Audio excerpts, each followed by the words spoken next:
Bom dia, boa tarde a todos e todos. Nessa sequência de vídeos eu vou introduzir Qi quadrado e dar alguns exemplos de como funciona. E nisso, o que estamos trazendo aqui? É uma maneira de tratar dessas proporções de categorias. Então, Qi quadrado olha e pergunta: oh, eu tenho diferentes conjuntos com diferentes proporções nas categorias. Qual é a chance que todos esses conjuntos poderiam ter vindo de uma única população? Ou seja, o que estamos colocando aqui?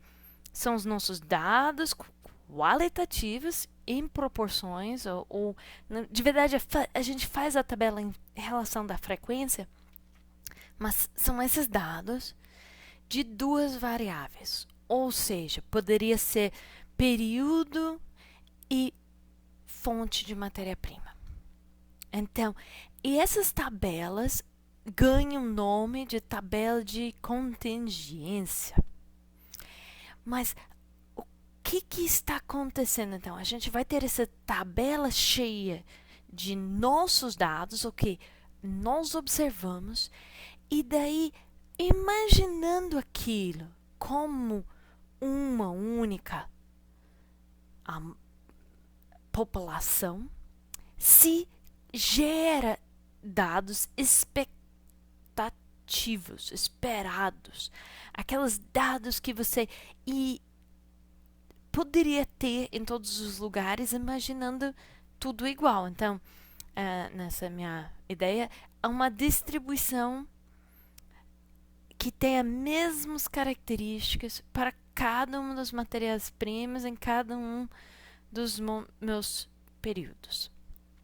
O que vai entrar aqui? A gente tem que saber que essa não funciona se dentro das nossas tabelas de dados a gente tem valores do tipo 1, frequência 1 caso. Não vai funcionar.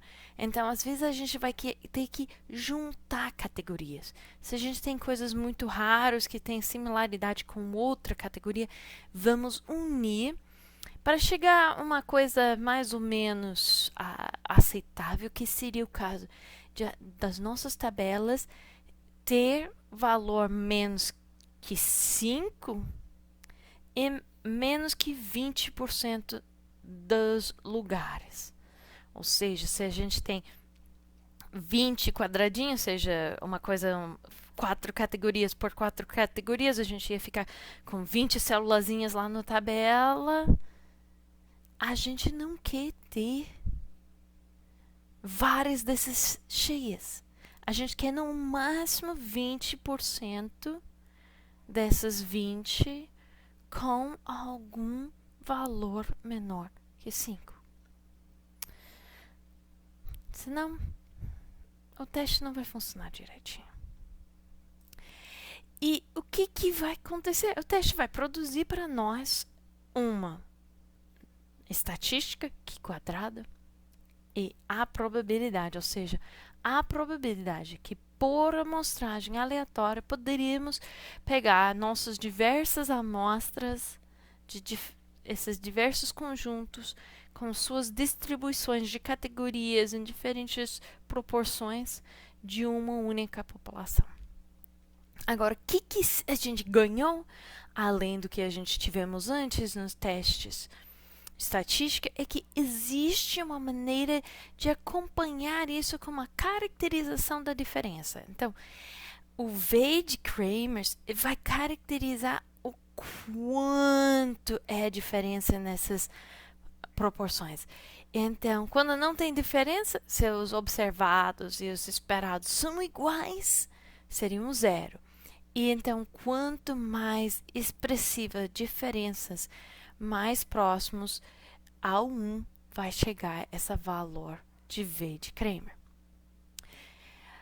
No entanto, no teste ainda tem coisas que não vão ser abordadas. O local de variação, ou seja, a gente não sabe dentro de qual célula lá da tabela tem variações.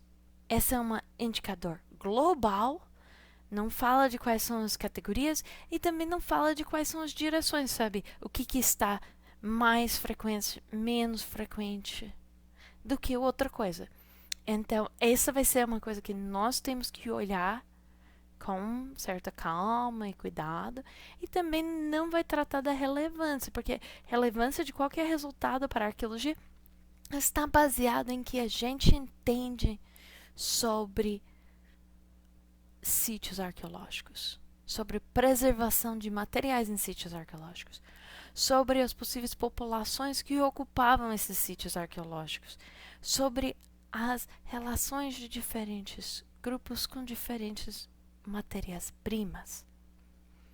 Então, são várias, poderia ir enumerando várias outras relações, mas sempre vai depender da nossa consideração de elementos culturais e arqueológicos para trabalhar a relevância dessa teste de estatística.